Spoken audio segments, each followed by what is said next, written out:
Welcome to the owner's class for the Singer SEWMATE 5400 sewing machine. My name's Devin and I'm going to help you get all set up and ready to sew on your brand new sewing machine. First we're going to talk about everything that came in the box and what it all looks like when you first pull it out. So you have your sewing machine, obviously. You have your instruction manual right here. Definitely hang on to this, don't throw it away. There's lots of useful information about how to set up and operate your machine.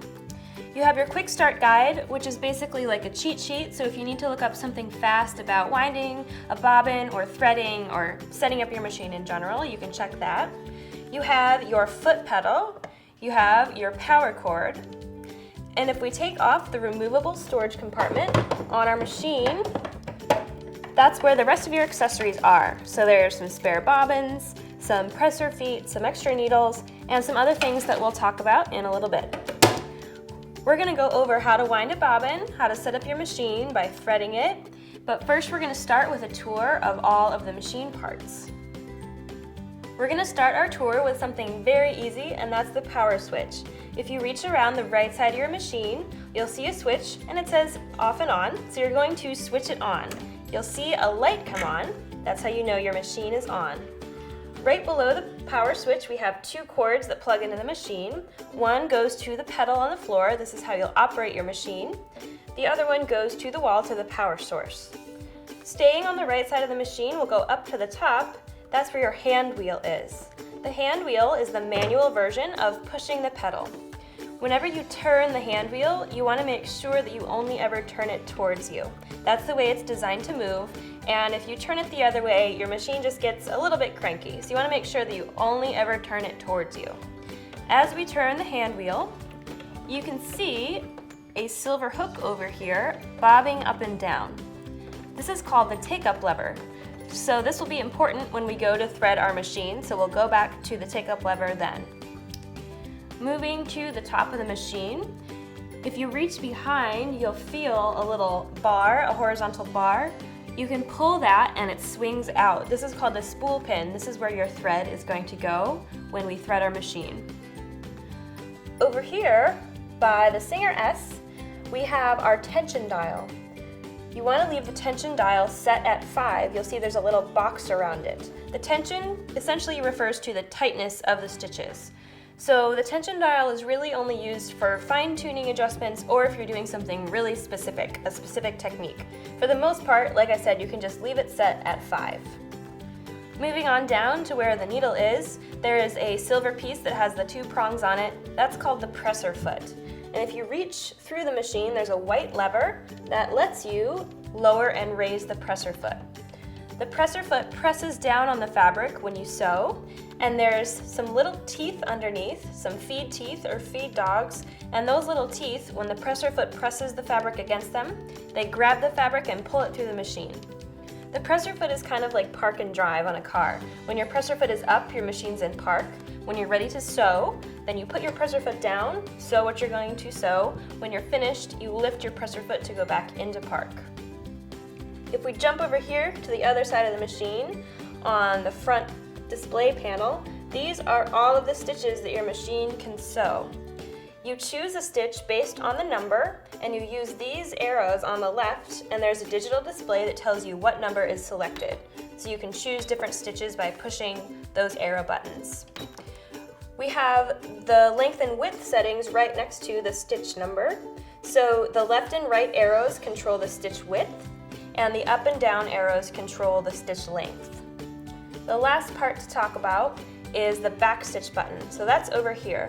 This is like reverse. This is how you sew backwards. So this is what we're going to use at the beginning and end of a seam when we sew so that our projects stay together and our seams are nice and strong. Right here we have a stitch out of all of these stitches that your machine can sew. So there's all kinds of stuff. You have your basic stitches, your straight stitches and zigzags, you have some hem stitches, stretch stitches, you have lots of decorating and embellishment stitches. So you can do tons of stuff with all of these stitches. If you want any more in-depth information about any of these stitches, you can go to the Singer website and look for the stitch reference guide there and learn all about them. We're going to start by setting up our machine and winding a bobbin in the next segment, so let's go do that.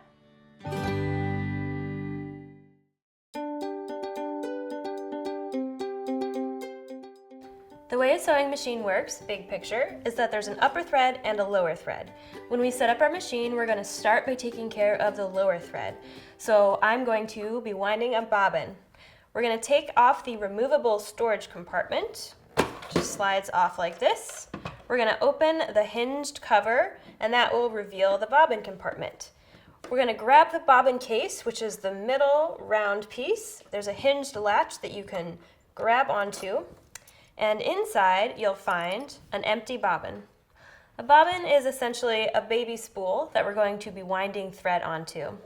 Your machine comes with several extra bobbins, but if you need to get more, you want to make sure that you get Singer Class 15 metal bobbins. These are the bobbins that are designed to be used in this machine. So you definitely want to make sure you get these, because these will help your machine sew the best. I'm going to set the bobbin aside for now, and I'm going to go in my storage compartment and find my spool cap. The spool cap looks like this. We're going to use it to keep our thread in place. I'm going to grab my thread I'm using for my project, and I'm going to put it on the spool pin, which is this piece back here. And remember, you want to make sure that you've swiveled your spool pin out and away from the machine. I'll use my spool cap to put on the end of the spool pin to hold my thread on. And the first thing we need to do is thread our thread on the thread path for winding a bobbin. And if you look at the top of the machine, there's a little diagram showing you what to do. So step number 1 is this first stop right here. This is called the pre-tension. The most important thing about this is that we get the thread behind it and then in between these two pieces right here. So you want to make sure the thread is going in between both sides of this part. Now we're going to find a part that's shaped like a screw, so that's this round piece. This is the bobbin winding tension disc, and you want to do just what it's doing in that picture. You want to go around the screw, and it's very important that the thread goes under the head of the screw. So it should go all the way under, and when you pull on it, you should feel a little bit of resistance. Now we're going to take our thread tail, and we're going to take our bobbin, and we're going to choose any of the holes on the bobbin, it doesn't matter which one, and we want to thread the thread up through one of the holes. So we're going to go in from the inner part of the bobbin and go up and out the top, like that. We're going to hold onto the tail, and we're going to push the bobbin down onto this part, which is the bobbin winding spindle. You want to make sure you push it all the way down. If you don't, you might accidentally wind thread under the bobbin, and we don't want to do that. To tell the machine we're going to wind a bobbin, we're going to push this over to the right, so it pops all the way over to the right. Now we're going to hold our tail up and out of the way, push on the pedal, and the bobbin will start winding.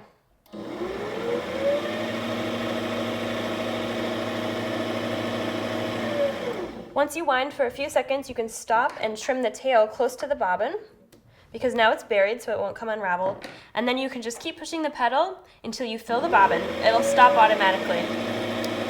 If you're not going to do that much sewing, you can stop before it's full, but if it's your first bobbin, you might as well fill it up all the way. When you're done, you're going to stop winding and undo what you did, so you're going to pop that back over to the left, pull the bobbin off, and cut the tail anywhere to separate it. And there is your beautifully wound bobbin. Once we take care of that, we're going to set it aside and focus on the upper thread now. Before you thread the upper thread, there's two things that you want to check. The first is that you want to make sure the presser foot is up.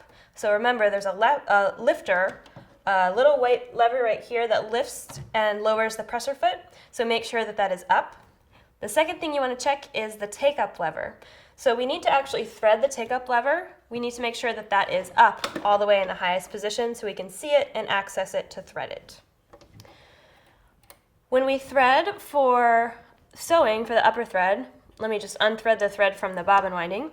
Again, we're going to follow the diagrams that are listed and the numbers that show you the sequence of where to go.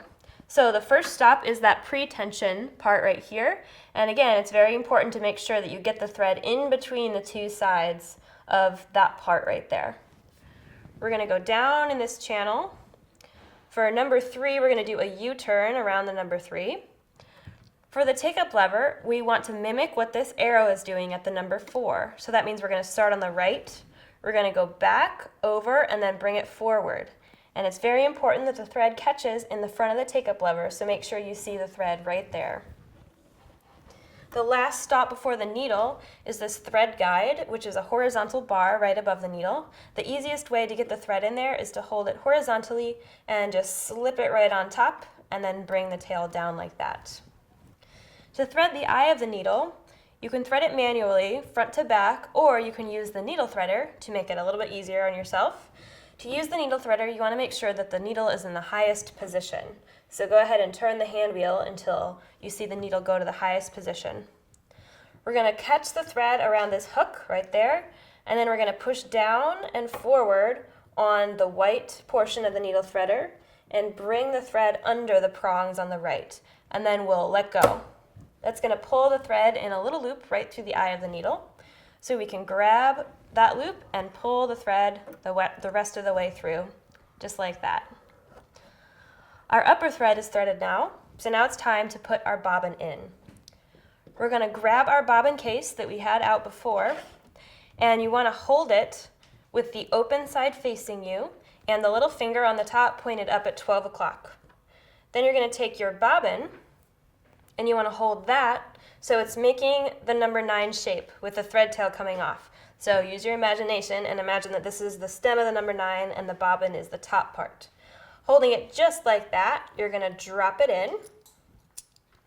And there's a groove on the edge of the bobbin case. So you need to find that groove and you need to get the thread tail right into that groove.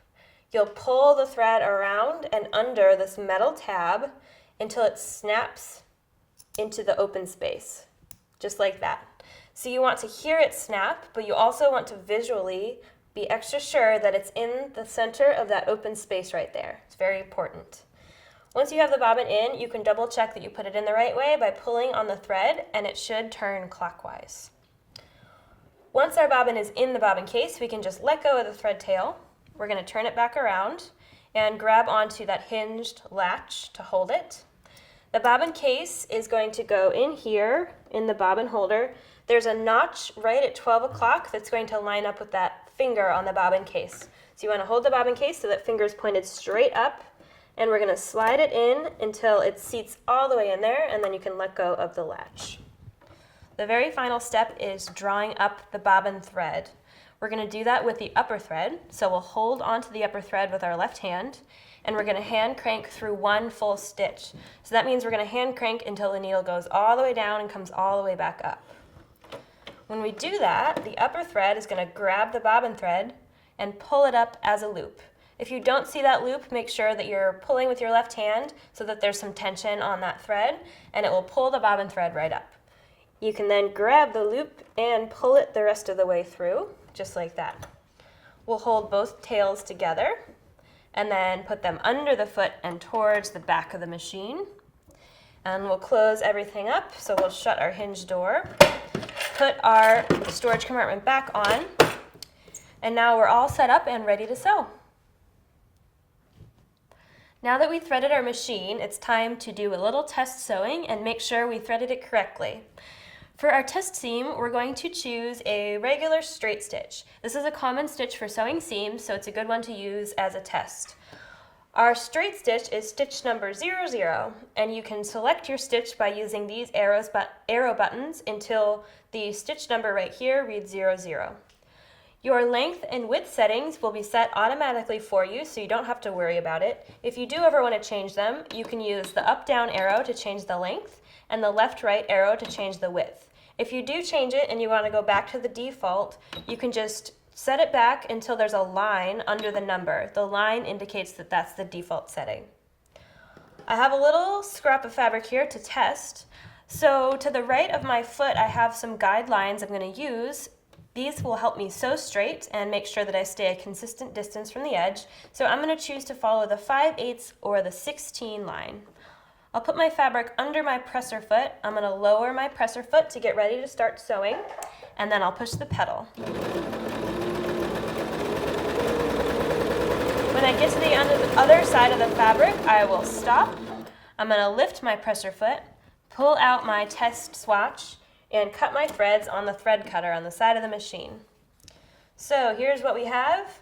We'll check the front and we'll check the back, and they both look great, so we know we threaded our machine correctly. If you sew and your test swatches look a little bit wonky or loopy, if you have loops on your thread, or if the backs look loose, or if there's kind of some thread nesting happening, then that probably means you need to rethread your machine. So just unthread the top thread and the lower thread, rethread them, and then do another test sewing swatch.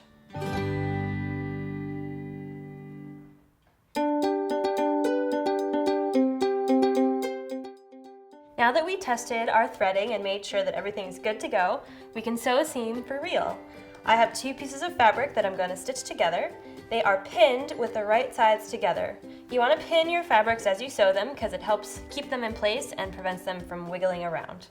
I'm going to stay on my regular straight stitch that I used for the test seam. So again, that's stitch 0, 0, and I'm just going to use the default length and width settings. I'm going to follow the 5/8 inch or 16 line for my seam guideline. So that means I'm going to put my fabric under the presser foot and line the right edge up with that guideline, and I want the top edge to be pretty much right under where the needle is. I'll put my presser foot down, and I'm going to start by doing something called a back stitch. A back stitch is how we secure our seams and prevent them from coming undone. So I'm going to sew forward a few stitches, and then I'm going to hold the back stitch button down to sew backwards a few stitches, and then I'll keep sewing forward.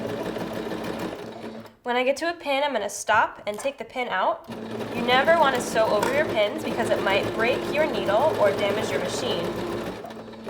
And as you sew, the machine does the job of pulling the fabric through. You don't have to push or pull the fabric at all. It's just your job to gently guide it as it goes through. At the end, I'll do another back stitch, so I'll hold my button down, go backwards a few stitches, and then forwards.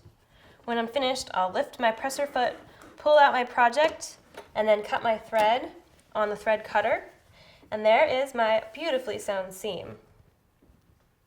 The next step of sewing a seam is pressing. Pressing is a really important part of sewing. You don't want to skip it. It's going to make your projects look a lot more professional and finished and clean, and it's going to make all the pieces line up a lot easier. So this seam I'm going to press open. That means I'm going to take the 2 sides of the seam allowance, separate them, and press them to either side.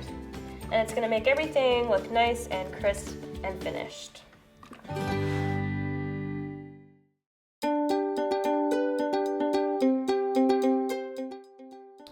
When you're sewing, after a couple big projects or so, you're going to want to change your needle because eventually your machine needle will get dull. Some signs that it's getting dull is if you hear a tapping noise as you're sewing, that's the sign or the sound of the needle hitting the fabric before pushing through, or if your stitches look a little weird, like if they're getting loopy, and you've already tried rethreading the top and the lower threads, then it might be time to change your needle. So I'm going to show you how to do that. First, we want to unscrew our needle clamp screw, which is this one right here. And if it's a little bit tight, you can use the screwdriver that came with your machine and use that to unscrew the needle clamp screw. Once you get it loose, the needle's gonna drop right out. So you can take that, get a new needle, and if you look at the needle, you'll see that there is a thick part on the top. That's the part that's gonna go up into the machine. If you flip it over, there's actually one flat side of that thick part. The flat side is gonna face away from you when you put the needle in. You can put the presser foot down if you want to give yourself a little more space. And we're just going to insert the needle with the flat side facing away from us. And you want to push it all the way in until it stops. It'll hit a little ceiling in there. And then we will tighten the needle clamp screw back up until it's nice and snug and put our presser foot back up. So that's all there is to changing the needle. The needles that come with the 5400 are regular point needles. So these are needles designed to work on woven fabrics, for instance, like this quilting cotton that we just sewed. If you want to try sewing stretchy fabrics like a t-shirt or a sweatshirt, any knit fabrics like this, then you're going to want to get a special type of needle called a ballpoint needle. So these needles are specifically designed for knit fabrics and stretchy fabrics. And you can find out more in-depth information about sewing machine needles on the Singer website.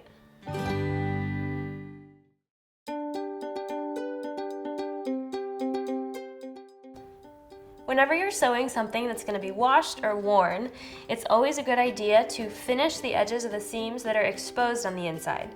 Seam finishing means putting a stitch along the edge of the fabric, usually a type of zigzag stitch, that prevents it from fraying. If you don't finish your seams, it just means that the edges of your fabric are going to fray a lot faster, they're not going to look very good, and your garment won't last as long. So one good option for seam finishing is a multi-step zigzag or a 3-step zigzag. On our SEWMATE 5400, that is stitch number 6. So to select that stitch, I'll just move my stitch selection arrow up to 6. And we're going to use our default length and width. Those are already set for us, so we don't have to worry about them. I have a swatch of fabric here, and I'm going to be putting the multi-stitch zigzag right along the edge of the fabric to seal it in and prevent it from fraying. So I'm going to put the edge of the fabric under the presser foot, and I want to just barely see the edge of the fabric on the right side of that little opening in the presser foot right there. I'll put my presser foot down, and I'm just going to stitch all the way down along the edge. And it's okay if the needle all the way on the right side, if it goes off the edge of the fabric a little bit, because we really do want to be right along the edge. The stitch will still stay in, it doesn't matter. You just want to keep the right edge of the fabric right there on the window, in the right side of the window in the presser foot. When I get to the end, I'll lift my presser foot and cut my threads. So you want your finished edge to look like this, so it's laying nice and flat, and my multi-stitch zigzag is right along the edge. So now this could be a piece that I then attach to another piece and press the seam open. If you're going to press the seam open, you want to finish the edges first and then sew it together. If you're going to press the seam to either the right or the left, then it doesn't matter, you can sew the seam and then just sew the finishing stitch right along the edge and then press it to either side. So this will make all your projects last longer and look a lot more professional.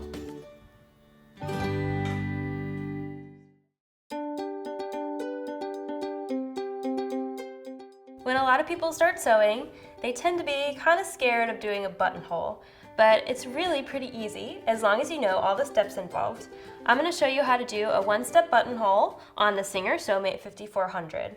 I have a piece of really nice wool here that's going to mimic a coat or another similar garment. So it's actually a double layer, and it has interfacing inside, just like a placket or another similar structured type garment would have on the inside.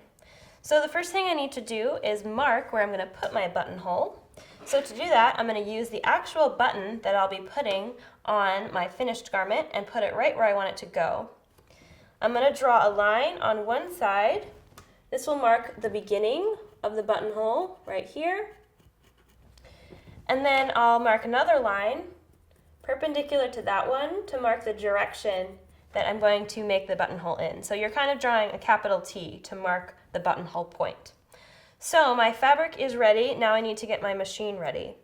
The first thing I'm going to do is set my machine for a buttonhole stitch. So the 5400 has 4 different buttonholes. There are 2 buttonholes with bar tacks, and that's 56 and 57. So these are more common buttonholes. The 56 is slightly bigger, so it's better for heavier weight fabrics. The 57 is a little bit more narrow, so you can use that on lighter weight fabrics. And then the 2 other buttonholes are keyhole style for menswear and a few other applications. Whichever buttonhole you end up choosing, you always want to test it first on the actual fabric that you'll be sewing the real buttonhole on, just to make sure all your settings are okay. So for this buttonhole, I'm going to put it on stitch 56. So we'll use the arrows up here to go to 56. And all the other settings are set for me automatically, so that's all that I have to worry about. And one-step buttonholes are really great because if you're doing a bunch of them in a row, since the machine takes care of everything, they'll all look identical and really professional. Alrighty, so I set up my stitch. Now I need to change my presser foot. So to do that, I'm going to first take off the standard presser foot. So I'll push the presser foot lever back behind the foot right there, and it will drop off. I'm going to find my buttonhole foot, which looks like this. The way that this is going to work is we're going to put the actual button that we're using in the back of it, and that's how the size of the buttonhole is going to be set. So this piece right here slides up and down, and you'll see there's a little button icon in it. That's where the button goes. So I'm going to open it up, put my button into this little slot and then close it until it's snug against the button.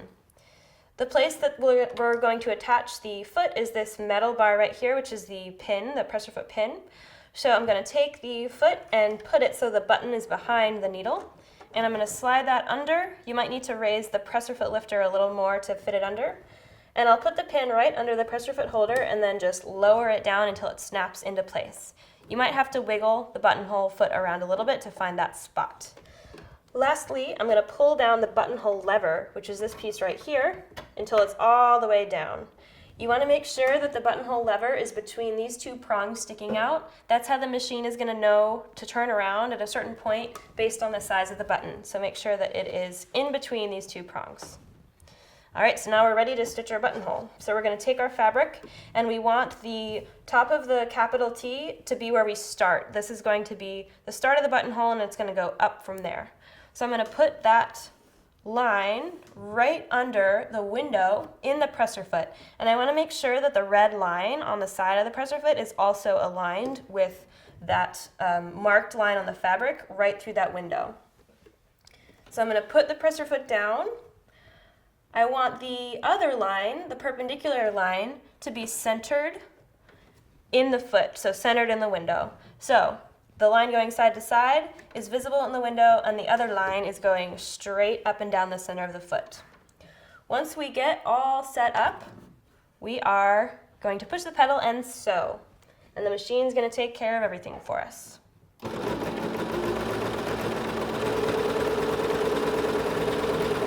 As you sew, you just want to gently guide the fabric and make sure that it doesn't get caught up on anything, and just make sure that everything's going smoothly.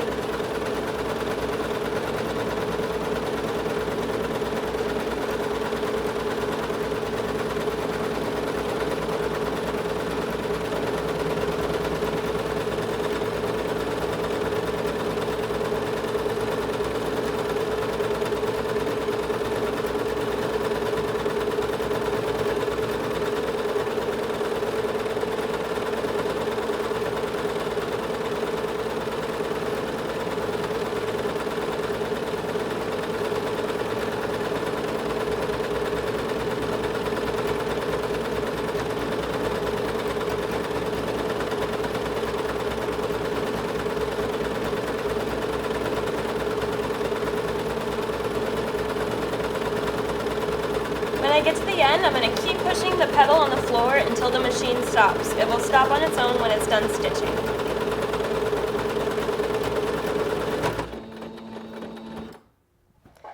I will lift the presser foot. We're going to pull out our buttonhole and cut our threads. And that is a very nice looking buttonhole. At this point, I would take a hand sewing needle, thread both upper threads to the back of the fabric, tie them off, and then trim the tails. So the very last thing we have to do is open up the buttonhole so we can actually put a button through it. To do that, I'm going to take 2 straight pins and put one at each end. This is because we're about to cut through the fabric, and we want to make sure we don't accidentally cut our buttonhole that we just spent time doing. So the pin is going to protect the threads and keep us from cutting through them. Now you can take your seam ripper, which came with your machine, and we're going to go down right in the center of the buttonhole through all of the layers, and we're just going to slice through the fabric up to one end to that pin, and then we'll turn it around and we will slice through the other side up to the pin, and we'll take our pins out, and our buttonhole is ready for a button.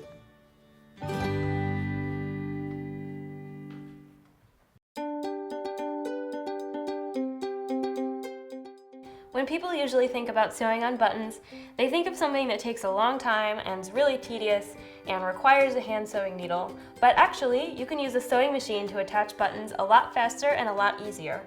I'm going to show you how to attach buttons with the Singer SEWMATE 5400. I have a swatch of wool fabric right here that an outerwear garment might be made out of, like a coat. I've already stitched a buttonhole on one side, and now I'm going to attach a button on the other side. So the first thing I need to do is set up my machine. So I'm going to look through my accessories and find the darning plate. The darning plate looks like this. It's gray and it's translucent. What this is going to do is it's going to cover the feed teeth or the feed dogs so that they can't grab the fabric to move it through the machine. We want to attach the button stationary in one place, so we don't want the feed teeth grabbing the fabric.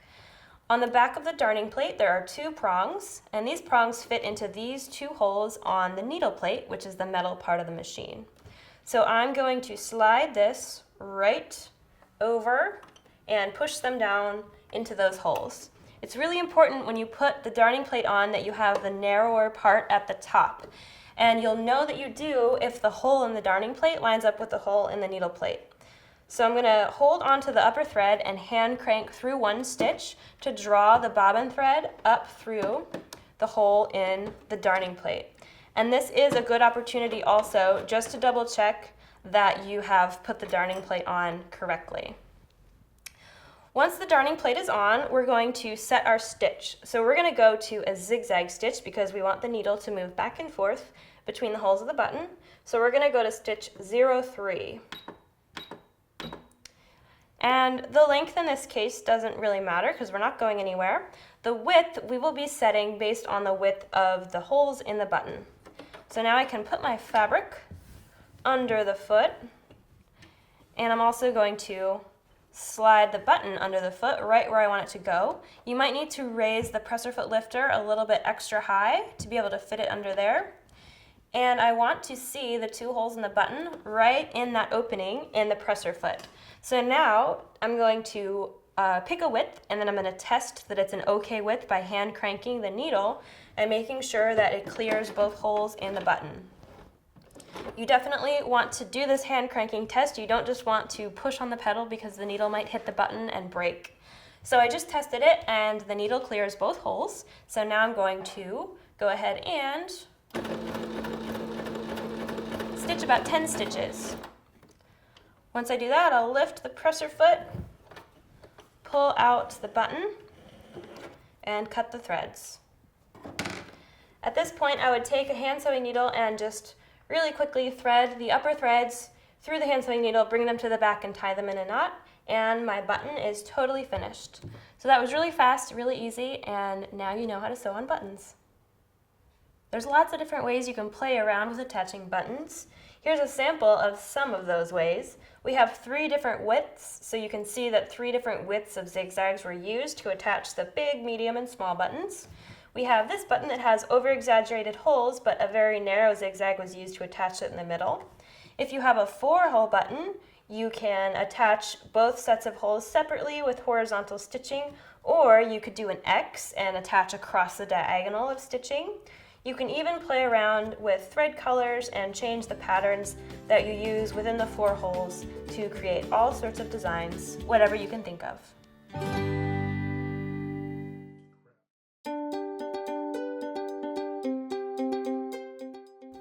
If you're a new sewer, you might think that zippers are kind of scary, but they're actually pretty easy as long as you know the steps involved. This zipper right here, for instance, is a centered zipper right in the middle of the back of a skirt in progress. This is a really good zipper to know how to do. It's pretty versatile. You can use it in lots of different garments. You can use it in home decor projects and bags, all sorts of stuff. So I'm going to show you how to install a zipper just like this using the Singer SEWMATE 5400. So I have my skirt pieces right here. So these are the 2 pieces that I'm going to install my zipper in between. So once I sew them, they're going to go out like this, and the zipper will be right down the middle. So the first thing I need to do is get my machine ready to sew. I'm going to use my regular presser foot for this step, and I'm going to use the regular straight stitch, which is stitch 00. The only special thing I'm going to do in the beginning is turn the length all the way up. So I'm going to hit that up arrow right here until I go all the way up to a length of 4.5. This is called a basting stitch. The reason we're using a long stitch length at first is because it's a temporary stitch that we're going to take out later, and a longer stitch is just easier to take out. So I will be starting at the top edge of my skirt. I've pinned it together, and I put a different pin right at the bottom of where my zipper opening is going to be, so this is going to help me know when to change my stitching, which you'll see in a second. So we'll start right at the top of the skirt. I'm going to use the 5/8 inch guideline on the right side of the foot, and we'll start right at the top of the fabric, And I'm not going to backstitch in the beginning because this seam is temporary, this part of the seam. So if I backstitch, that would just make it harder to take out, so I'm not going to. I'm just going to start sewing. I'll take my pins out as I go, and I'm going to sew all the way to my special pin or my mark for the bottom of my zipper opening. Once I get to that point, I'm going to stop. I'm going to turn the stitch length back down to the normal stitch length, which is 2.5.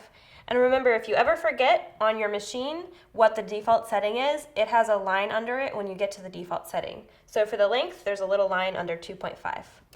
Now I'm going to start and do a back stitch because this portion of the seam from here down is going to be permanent, so I want to make sure it stays in. So I'll sew forward a few, backwards a few, and then keep going all the way down to the bottom. I want to make sure that I guide my fabric. I'm not pushing or pulling, but I'm just making sure it stays nice and straight along my seam allowance guideline. When I get to the bottom, I'm going to do another back stitch. I'll lift my pressure foot, pull out my skirt, and my center back seam is all sewn. Now what I'm going to do is I'm going to take it to the ironing board and I'm going to press the whole thing open.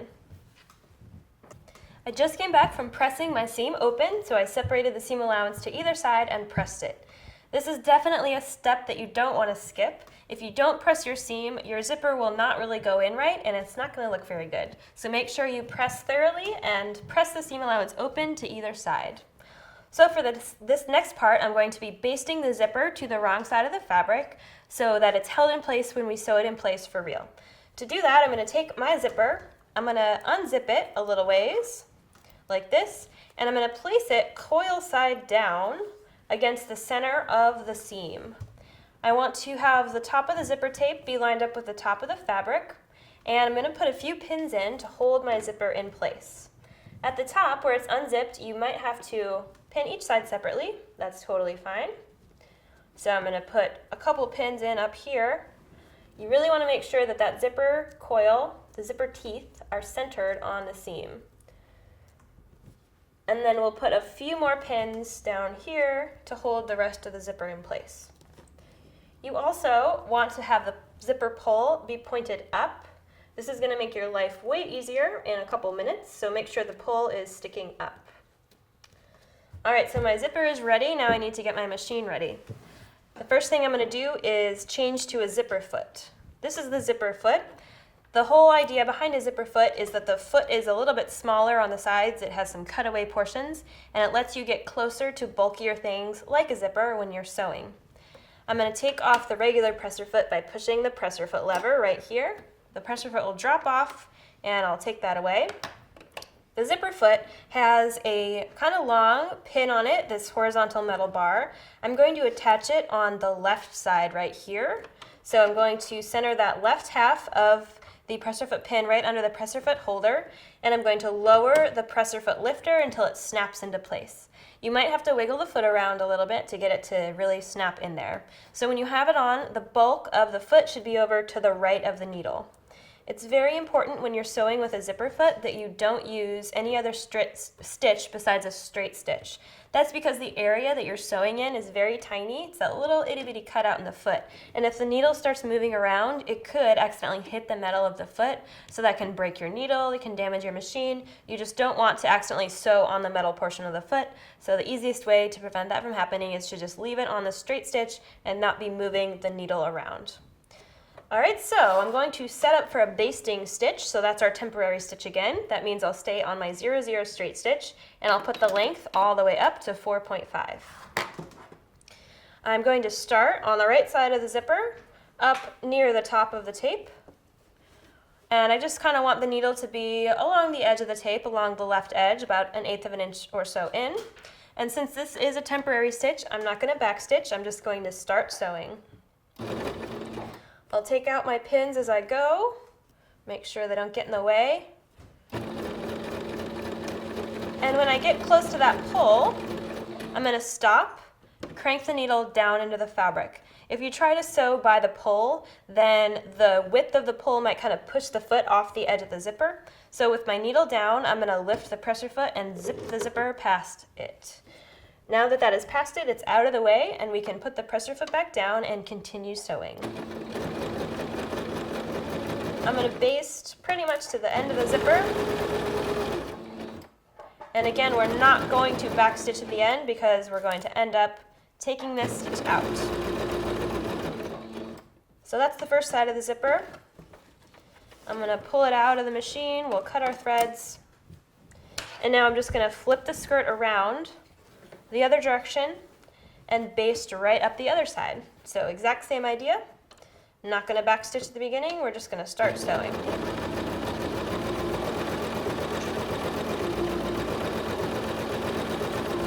Again, when I get close to the pole, I'm going to stop, crank the needle down, lift the presser foot, and push the pole past it. This is where it's really helpful that our zipper pole was pointed up because we can reach it really easily and just push it. Put the presser foot down and continue your basting. All right, so when we get to the end, I'll pull it out, trim my thread tails here on my thread cutter. Okay, so now our zipper is attached to the wrong side of the fabric. So now we can turn it over, and we're going to do our top stitching from the right side to attach the zipper permanently. We want to sew from the right side because we want to make sure that it's going to look good when we're finished. And we basted first so that the zipper, which we won't be able to keep an eye on, is going to stay nice and stable as we top stitch from the outside. So I'm going to change my stitch length back to the default length, which is 2.5. And I'm going to start at the bottom of the zipper. This is where I ended my basting stitch when I did that initial seam and started my normal sewing. So I actually just stuck a pin through the fabric and put a mark there with a removable fabric marker on the right side so I know right where it is. You want to be careful and really extra sure that the bottom stop of the zipper is not under this mark. You don't want to sew over the zipper stop because it's metal, so if your needle hits it, it could break. So you want to just make sure that this point is not where the zipper stop is. I will start by putting my skirt under the presser foot with the needle right on that mark, about 1/4 of an inch to the right side of that seam, so just behind the center seam. And I want the top side of the skirt to be pointed to the left. I'm going to start by just sewing. I'm not going to do a back stitch because I'm going to sew over the zipper and it can get a little bit like you're doing too much at once, sewing over zipper and back stitching. So we're just going to sew right over the zipper across our mark, and when we get to the other side, about 1/4 of an inch past the zipper, we'll stop. So I made it past the zipper. I'm going to stop, crank my needle down into the fabric. I'll lift my presser foot and I'm going to spin the whole thing so that I'm going to sew right along the edge of the seam along the zipper like this, and I'm going to line the left edge of the presser foot up with that center seam. That's going to be my guide as I sew. And you can kind of feel the bump of the zipper coil right in the center, so the presser foot's just going to kind of glide right along that.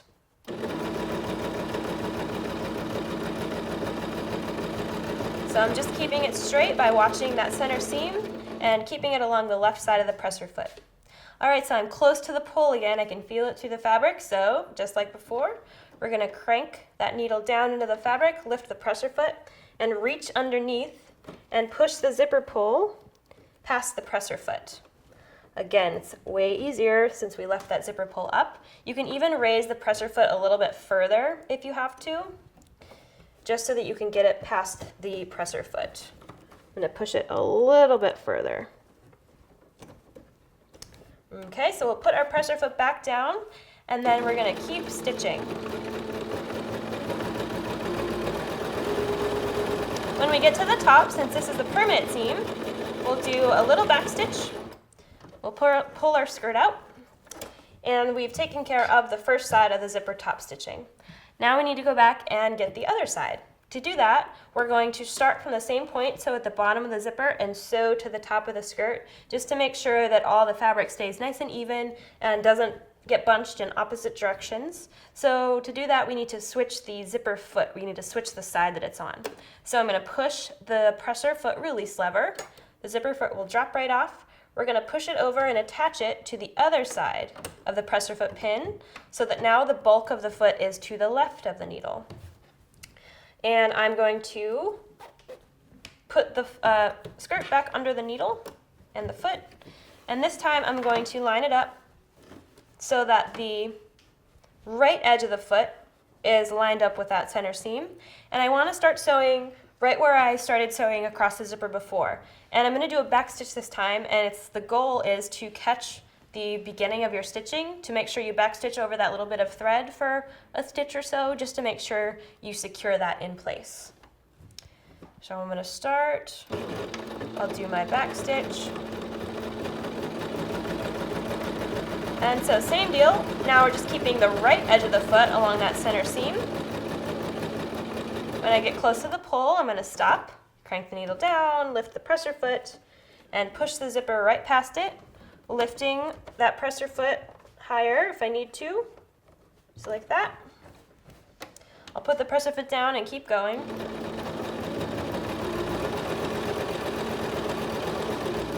When I get to the end, I will do a back stitch. Take out my skirt. So now all of my sewing for the zipper is done, and I'm just going to trim my thread tails here, there, and there. And at this point, I would take out those basting stitches that are holding the zipper in place. And then the very last thing you're going to do, this is the exciting part, you're going to seam rip through those initial basting stitches on the top part of the seam down to the bottom of your top stitching. So you can take your seam ripper and just put it right down the center of that seam above the zipper. And as you slide it, it'll cut through pretty easily, and it will reveal your beautiful finished sewn zipper. You want to stop when you get to the bottom, don't cut through your top stitching. You can pull out all the little thread zips, and there we go. There is our skirt in progress with our zipper successfully in the center seam. So see, it wasn't too scary. Now what you would do is you would just finish sewing the skirt as the instructions say. So you're going to attach a facing or a waistband or whatever that pattern has for you.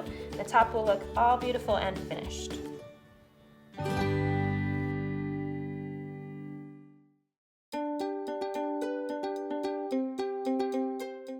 One of the really great things about having your own sewing machine is that you can start doing your own alterations, like hemming, for instance. Doing a simple double fold hem is pretty easy, even if you're a beginner, and it means that you don't have to get that done at an alteration shop anymore. I have a pair of pants here, and I've prepped one side to be hemmed. What you want to do to get pants ready for hemming is you want to trim them to be a little bit longer than the length you want them when they're finished. And then you will take that extra amount, whatever that amount is, so 1.5 inches or so is a good amount, and you're going to press that amount up to the inside of the pants like that, and then you can tuck the raw edge in and press it again. So you have your two folds, your double fold, and that makes a nice clean edge on the inside. Then you want to pin the whole thing all the way around to make sure it's not going to wiggle around on you when you sew it. I'm using a light blue thread, slightly lighter than the pants, just so you can see it on the camera. But when you sew your hems, you want to look at the original hem, see what thread color is used there, and try to match that one. To get my machine ready, I'm just going to pick a regular straight stitch, so stitch 0, 0 on my SEWMATE 5400. The only special thing I'm going to do is I'm going to take off the removable storage compartment right here. What that does is it reveals the free arm of the machine, gives me access to that, so I can slip the pants right around it very easily. I'm going to grab my pant leg that I'm hemming, slip it over the free arm just like a sleeve, and the goal here is to sew all the way around in a circle. So having the free arm accessible lets me just sew, keep sewing and turning the pants as I go, and sew in a complete circle. To know where I need to put my line of stitching, I'm going to feel through the fabric and just feel the ridge, that's the fold on the inside, and see what line on the machine best corresponds with that. So for me, it's the furthest line out, but depending on the width of your hem, it could be a different line. So you just want to figure out where you need to stitch, look for a landmark on the machine, and that's what you'll follow. When we can start just by sewing. We don't have to do a back stitch. We'll catch that on the way back around when we get to the other side. So I'm just going to go for it. When you get to the side seams of the pants, keep in mind they're pretty thick sometimes depending on the fabric. So you may need to help the fabric through a little bit just to help it feed evenly and get over all of that thickness. I'm going to keep turning everything as I go. You definitely want to take your pins out as you go. You don't want to sew over them. And here's another side seam, so I'm just going to help the fabric over. And every so often you can just kind of readjust everything, turn everything so it's all rotating together.